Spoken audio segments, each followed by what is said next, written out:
वो हाईवे पर पहुंच गया था। तो मैंने सोचा कहीं ऐसा ना हो कि वो किसी गाड़ी से कुचल जाए, तो इसलिए मैं जल्दी से दौड़ करके गया और उसको पकड़ के मतलब हमको लाइन में ज़्यादा नहीं लगना पड़ेगा, लगने की जरूरत नहीं पड़ेगी। जो लंबी लंबी जो लाइन लगती है वो लाइन में लगने की। ये लाइन किस चीज़ की लगी हुई है? यहाँ पर मेरा एक छोटा सब्सक्राइबर मिला है भाई। दोस्तों बहुत बहुत स्वागत है आप सभी लोगों का मेरे इस नए ब्लॉग में। थंबनेल देख करके तो आप सभी लोग समझ ही गए होंगे कि हुआ क्या है। एक्चुअली दोस्तों सीन कुछ ऐसा हुआ था परसों कि मैं आ रहा था ऑफिस और अचानक से मैंने देखा कि एक छोटा सा पपी वो हाईवे पर पहुंच गया था। तो मैंने सोचा कहीं ऐसा ना हो कि वो किसी गाड़ी से कुचल जाए, तो इसलिए मैं जल्दी से दौड़ करके गया और उसको पकड़ के उठाने ही वाला था। बट जैसे ही मैंने उसको पकड़ा उसने घूम करके मुझे काट लिया। एक्चुअली काटा नहीं, बट हाँ खरोच तो लगी गई, उसके दांत तो लगी गए। आप लोगों ने छोटे पपी के दांतों को देखा ही होगा कितने शार्प होते हैं। ये देखिए हल्का फुल्का सा है, बट फिर भी रिस्क लेने से कोई मतलब नहीं है, इसलिए हम इंजेक्शन लगवा ही लेंगे। शायद उसे लगा होगा कि मैं उसे बचाने नहीं उसे मारने के लिए आ रहा हूँ, इसलिए उसने घूम करके काट लिया, बट कोई बात नहीं। उसके बाद मैं आया हॉस्पिटल और मैंने आकर के एक टिडबैक इंजेक्शन लगवा लिया। बट दोस्तों डॉक्टर को मैंने जब बताया कि ऐसी सिचुएशन हुई थी, तो उन्होंने मुझे सलाह दी कि आप रेबीज़ का इंजेक्शन जरूर लगवा लीजिए, बिल्कुल भी रिस्क मत लीजिए, क्योंकि जो रेबीज़ का वायरस होता है वो बहुत ज़्यादा खतरनाक होता है और कभी भी ये हावी हो सकता है हम पर। तो इसलिए मैंने सोचा कि चलो कोई बात नहीं, इंजेक्शन लगवा ही लेते हैं। तो दोस्तों अभी मैं जा रहा हूँ लखनऊ के गोमती नगर में स्थित डॉक्टर राम मनोहर लोहिया हॉस्पिटल में, क्योंकि वो गवर्नमेंट हॉस्पिटल है, तो वहाँ पर हमें फ्री ऑफ कॉस्ट इंजेक्शन लग जाएंगे। और सारा प्रोसेस मैं आपको वीडियो में बताऊंगा, तो वीडियो में बने रहेगा। और अगर आप हमारे चैनल पर नए हैं तो चैनल को भी सब्सक्राइब कर लीजिए। तो चलिए जल्दी से वीडियो को स्टार्ट करते हैं। Let's begin.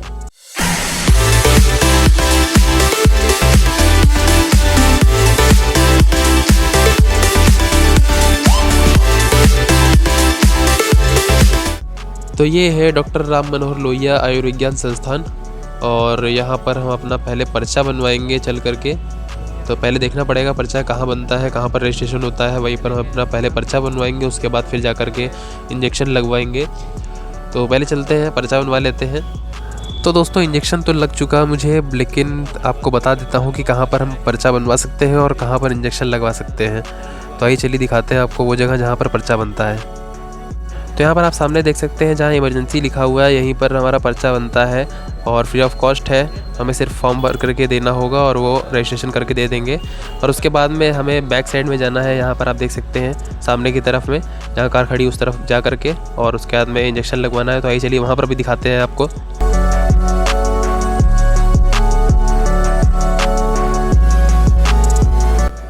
तो यहाँ पर आप देख सकते हैं जहाँ पर इमरजेंसी लिखा हुआ है, सामान्य इमरजेंसी, यहीं पर आपका रेबीज़ का इंजेक्शन लग जाएगा।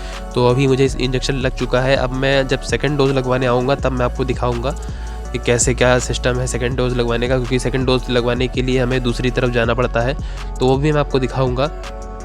तो दोस्तों अभी मैं आ चुका हूँ लोक बंधु हॉस्पिटल। तो दोस्तों अभी आप सोच रहे होंगे कि लोक बंधु हॉस्पिटल क्यों आ गया, क्योंकि पहली डोज तो मैंने लोहिया हॉस्पिटल में लगवाई थी। लोहिया हॉस्पिटल से ही मैंने वीडियो भी बनाना शुरू किया था। बट एक्चुअली हुआ ये था कि मैंने पहली डोज तो लगवाई थी वही लोहिया हॉस्पिटल में, और मेरी पहली डोज़ फ्री ऑफ कॉस्ट भी थी। बट जब मैं बाकी की सारी डोज़ लगवाने के लिए गया, जो 3 डोज़ बची हुई थी, तो मुझे वहाँ पर पता चला कि उन तीनों डोज़ का मुझे 311 समथिंग रुपये पर डोज़ का देना पड़ेगा। तो मैंने सोचा कि अगर मुझे पैसे देने हैं और लाइन भी लगना है तो मैं फिर यहाँ पर क्यों आऊँगा।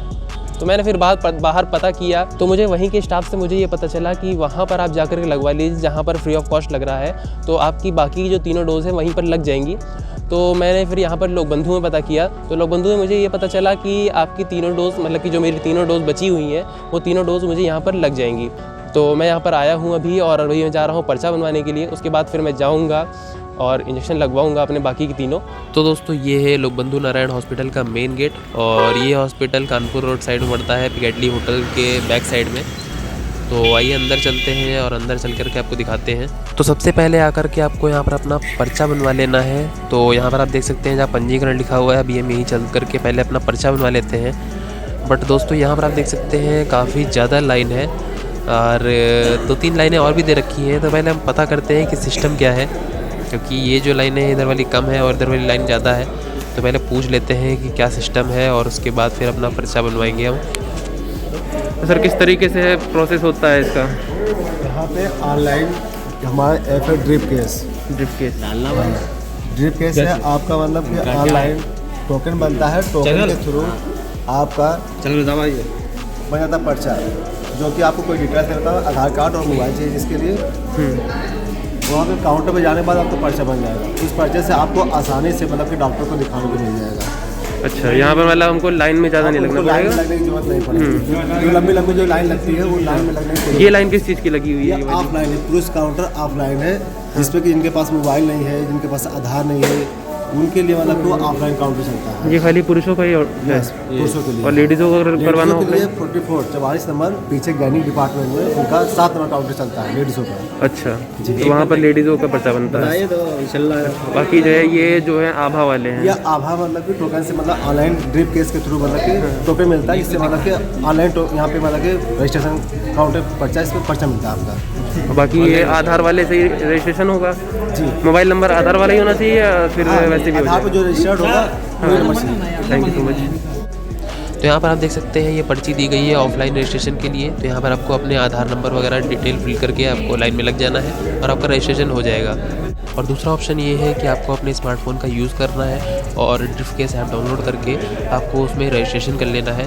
रजिस्ट्रेशन के लिए आपको अपने आधार नंबर से लिंक मोबाइल नंबर का यूज़ करना है, क्योंकि उसमें OTP वगैरह आता है। और यहाँ पर स्टेप भी दे रखे हैं, अगर आपको नहीं समझ में आता हो तो स्टेप को देख करके आप वहाँ पर रजिस्ट्रेशन कर सकते हैं। और यहाँ पर जो स्कैनर दे रखा है उस स्कैनर को जब आप स्कैन करेंगे तो टोकन नंबर मिलेगा, उस टोकन नंबर को आप ले करके यहाँ पर दिखा देंगे तो आपका पर्चा बन जाएगा। तो यहाँ पर मेरा एक छोटा सब्सक्राइबर मिला है भाई, और ये इसको स्किन प्रॉब्लम है, तो इसलिए क्या करना है, पर्चा बनवाने के लिए आया हुआ है यहाँ पर। इसने किस चीज़ से बनवाया पर्चा? नहीं, ऑनलाइन बनवाया है या ऑफलाइन? तो इसने भाई ने भी ऑनलाइन ही बनवाया है। तो आप भी कोशिश करिए कि ऑनलाइन पर्चा बनवाइए, आपका टाइम बचेगा, आपको लाइन में लगना नहीं पड़ेगा। तो अब इस वाले हॉल में चल करके हम अपना इंजेक्शन लगवा लेंगे।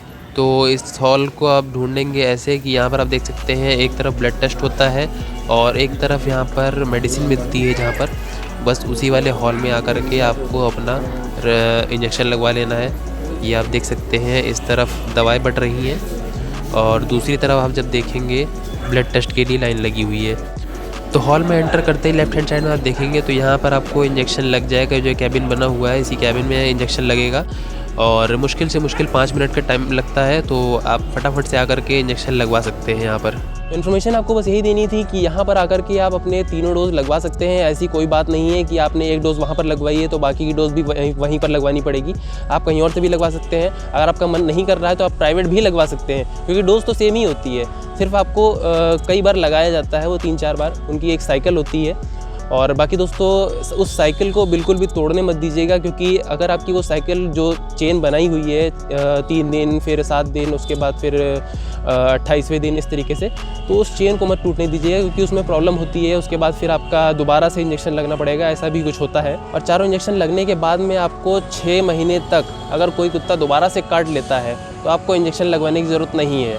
यहाँ से ऐसी इन्फॉर्मेशन मुझे पता चली है। और दोस्तों अगर आपको कोई कुत्ता काट लेता है तो आप रेबीज़ का इंजेक्शन ज़रूर से ज़रूर लगवाएं, क्योंकि हो सकता है कि आज आपको किसी कुत्ते ने काटा है तो साल भर बाद, 5 साल बाद, 10 साल, 15 साल, 20 साल बाद भी ये जो वायरस है ये अपना उग्र रूप धारण कर सकता है और आपकी जान ले सकता है। और बाकी दोस्तों इन्फॉर्मेशन अच्छी लगी हो तो वीडियो को लाइक कर दीजिएगा, शेयर कर दीजिएगा। और अगर आपके दिमाग में कोई क्वेरी हो, कोई क्वेश्चन हो तो आप उसको कमेंट में बोल सकते हैं, मैं उसका रिप्लाई ज़रूर करूँगा। और बाकी दोस्तों अगर आप चैनल पर नए हैं तो चैनल को भी सब्सक्राइब कर लीजिए। तो बस दोस्तों आज के लिए इतना ही, मिलते हैं इसके नेक्स्ट व्लॉग में, तब तक के लिए बाय बाय।